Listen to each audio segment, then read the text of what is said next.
पूज्य पंडित श्री गया प्रसाद जी महाराज ने कहा, बाबा श्री ठाकुरदास जी ने कहा, व्यवहार में रहकर परमार्थ की इस ऊंचाई तक पहुंचने वाला ये एकमात्र महापुरुष है।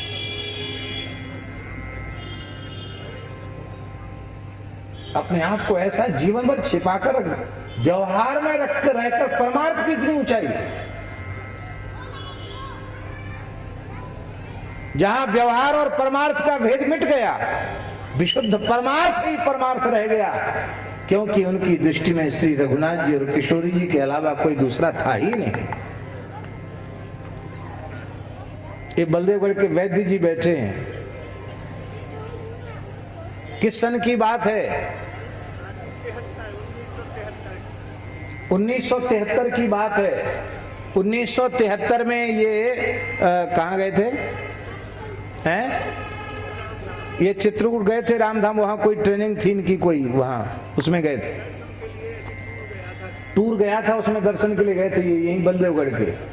तो वहां उस समय सन 1973 में वहां के किसी सिद्ध संत ने इनको कहा था, वैद्य जी प्रमाण है, इनको कहा था कि इसी चित्रकूट धाम में कामदगिरी पर पूज्य श्री गणेश दास जी महाराज को सीताराम जी का प्रत्यक्ष दर्शन हुआ था सन 1973।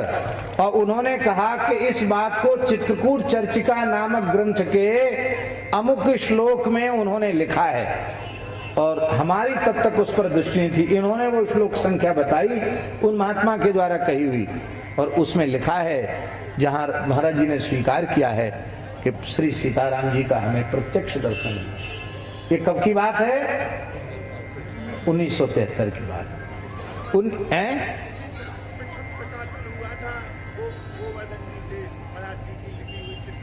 चित्रकूट चर्चिका 1973 में प्रथम प्रकाशन हुआ था। कितनी बार भगवत साक्षात्कार। इन्हीं राम राजा सरकार ने 2 दिन तक महाराज जी का आतिथ्य किया, जब महाराज जी ने विरक्त वेश भी नहीं लिया था। काशी से चलकर विंध्याचल, विंध्या से चलकर चित्रकूट, और चित्रकूट से पैदल चलकर महाराज ओरछा आए थे।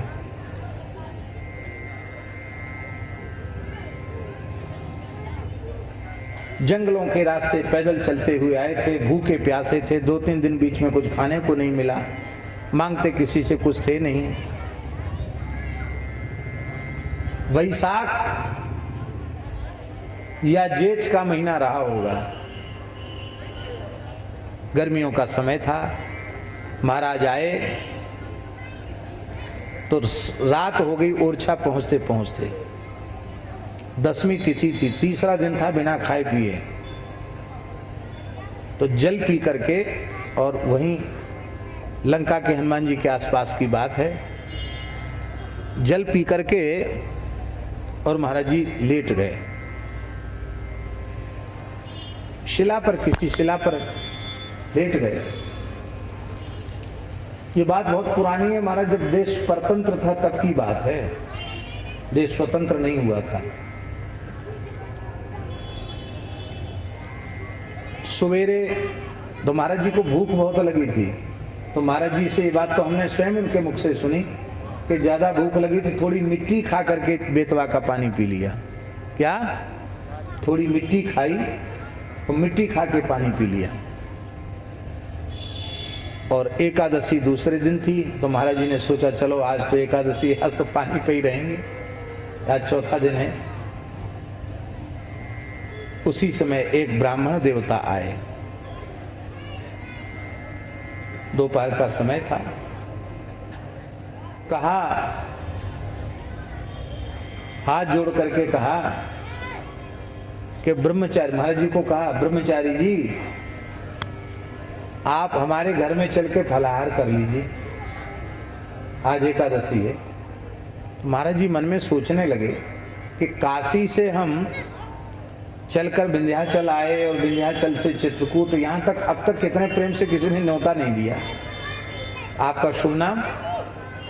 बोले हमारा नाम, हमको लोग राजाराम पंडित जी कहते हैं। क्या कहते हैं? राजाराम पंडित जी कहते हैं। अच्छा, तो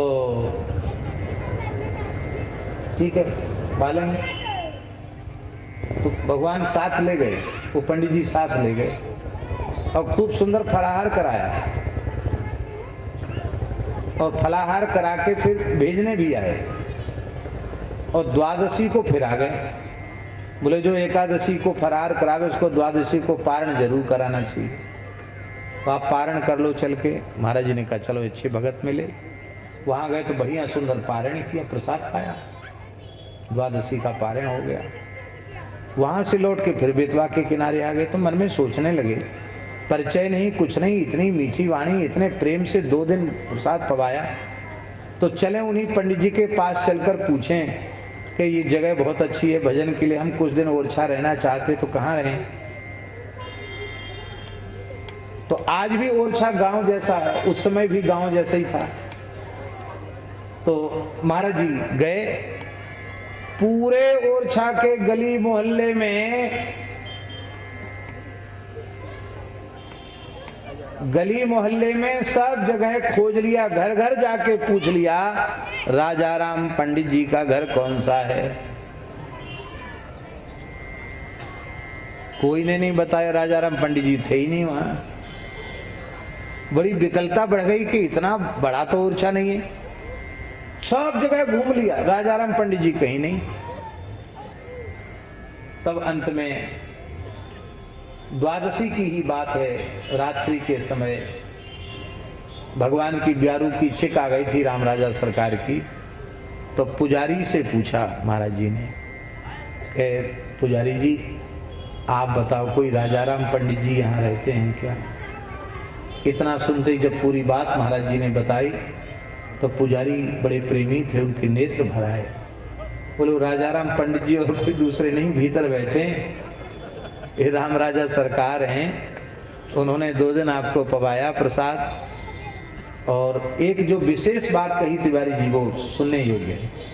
पुजारी जी ने कहा कि आज रात्रि को ही स्वप्न में राम राजा सरकार ने हमको कहा था कि एक ब्रह्मचारी जी काशी से विंध्याचल चित्रकूट होते हुए यहाँ आएंगे, तुमसे पूछेंगे तो तुम उनको मंदिर में रहने की व्यवस्था कर देना।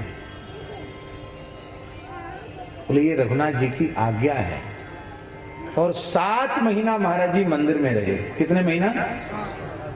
उस समय देश स्वतंत्र नहीं था, सरकारी मंदिर नहीं था, पुजारी को अधिकार था रखने का।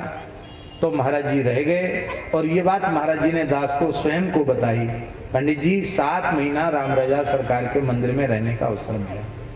7 महीना महाराज जी के स्वभाव में सेवा थी। तो महाराज जी ने कहा कि हम बिना सेवा के तो यहाँ रह नहीं सकते। तो पुजारी जी ने कहा कि क्या करना जानते हो। बोले सब काम ब्राह्मण है, रसोई बनाना भी जानते हैं। तो बोले ठीक है भंडार में रसोई बनाया करो। 7 महीने ठाकुर जी को रसोई बना के जिमाया। ये होते महात्मा राम जी ने 2 दिन जिमाया, उन्होंने 7 महीना जिमाया, नहले पे दहला। बोलो वृंदावन बिहारी।